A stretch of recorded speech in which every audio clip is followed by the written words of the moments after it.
Three ships cornered a wolf. They were wrong about the wolf. The year was 1939. Europe was a powder keg and the fuse had just been lit. In the vast, unforgiving expanse of the South Atlantic, a new kind of predator prowled, the German pocket battleship Admiral Graf Spee. Her mission: disrupt Allied shipping, starve Britain, and spread terror across the waves. The Graf Spee was an engineering marvel, a ship designed to outgun anything fast enough to catch her, and outrun anything powerful enough to sink her. With 6 11-inch guns and a top speed of 28 knots, she was a true ghost of the ocean, leaving a trail of sunken merchant vessels in her wake. For months, she operated with impunity, a phantom of the high seas.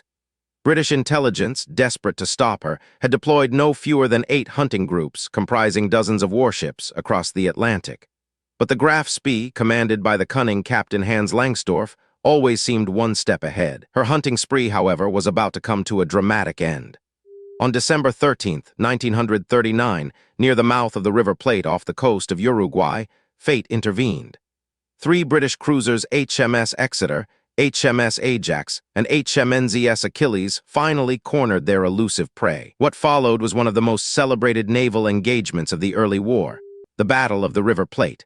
It was a classic David versus Goliath scenario, but with a twist. The Graf Spee, though superior in firepower to any single cruiser, was now facing a coordinated attack. Captain Langsdorff, initially confident, soon found his ship under intense fire.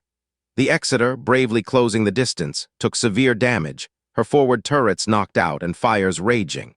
Yet her tenacity, along with the relentless shelling from Ajax and Achilles, inflicted their own toll on the German raider. The Graf Spee, while still formidable, was wounded. Her fuel system damaged, her anti-aircraft defenses compromised, and her crew exhausted, Langsdorff made a fateful decision.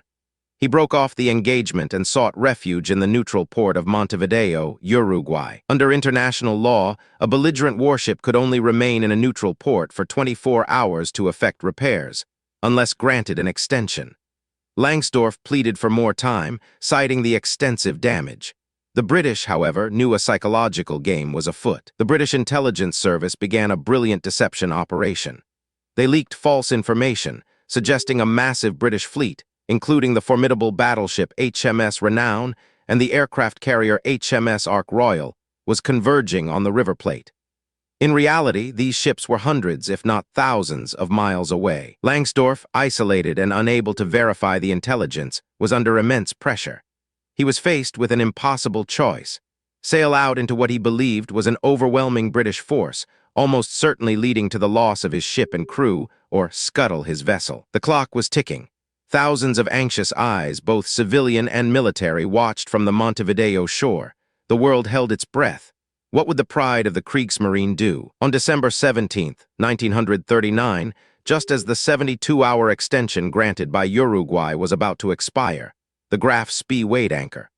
But instead of heading for open sea, she steamed just outside the 3-mile limit of neutral waters. A hush fell over the onlookers. Then a series of explosions ripped through the ship. Flames erupted from her decks and smoke billowed into the sky.